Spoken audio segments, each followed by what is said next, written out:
മാധ്യമക്കാരോടും പറഞ്ഞു ഇനി ആരുമില്ല, വന്നവരെ എല്ലാം എടുത്തു വന്നു.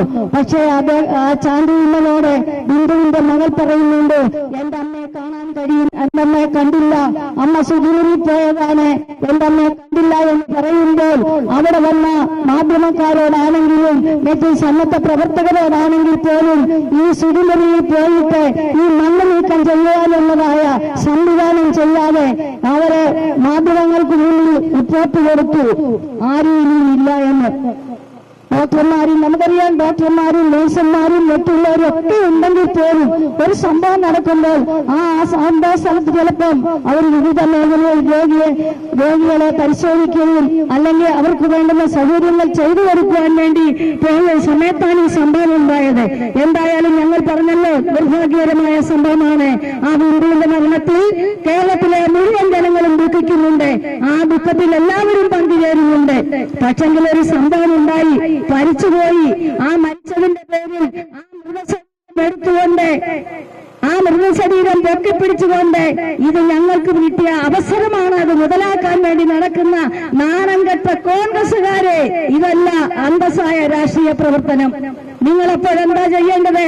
ആ ബിന്ദുവിനെ എടുക്കുവാൻ, അവരെ ആംബുലൻസിൽ കൊണ്ടുപോകുവാൻ, അവരുടെ വീട്ടുകാർക്ക് സമാധാനം കൊടുക്കുവാൻ, അവർക്ക് വേണ്ടുന്ന എല്ലാ സന്നാഹങ്ങളും ചെയ്യേണ്ട കോൺഗ്രസുകാരെ മനഃപൂർവ്വം ചാണ്ടിയുമ്മനാണ് ഈ മരണത്തിന്റെ യഥാർത്ഥ കുറ്റവാളി എന്നാണ് ഞങ്ങൾക്ക് പറയുവാനുള്ളത്. ഇവിടെ മരണം നിലമ്പൂർ ഇലക്ഷൻ വന്നു.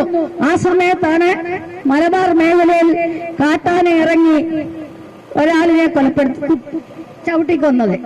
നമുക്കറിയാം, കാട്ടാന പെരുകിയിരിക്കുകയാണ്. പന്നികളുടെ ശല്യമുണ്ട്.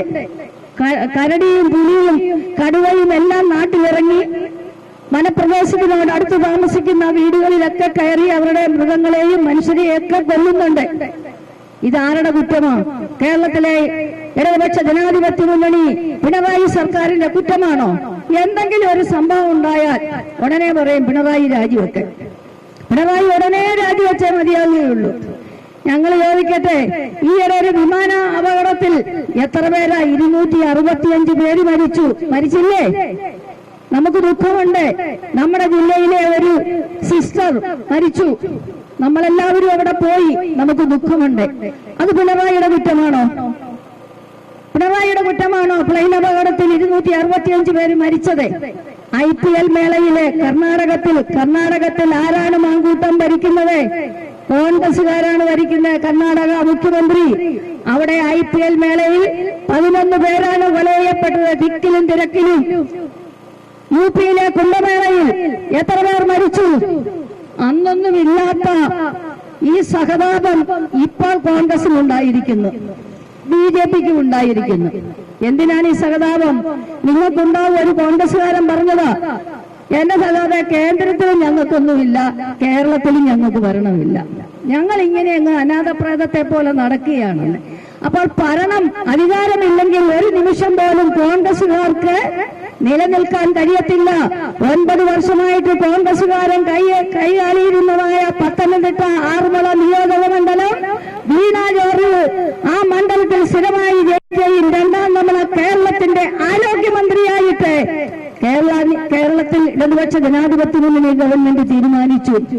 ആരോഗ്യമന്ത്രി എന്ന നിലയിൽ എന്തെല്ലാം പ്രവർത്തനങ്ങൾ ഇവിടെ ഇരുന്ന ശൈലജ ടീച്ചറും ശ്രീമതി ടീച്ചറും ഒക്കെ അവരുടെ പിൻഗാമിയായിട്ടാണ് നമ്മുടെ വീണ ജോർജ് വന്നത്.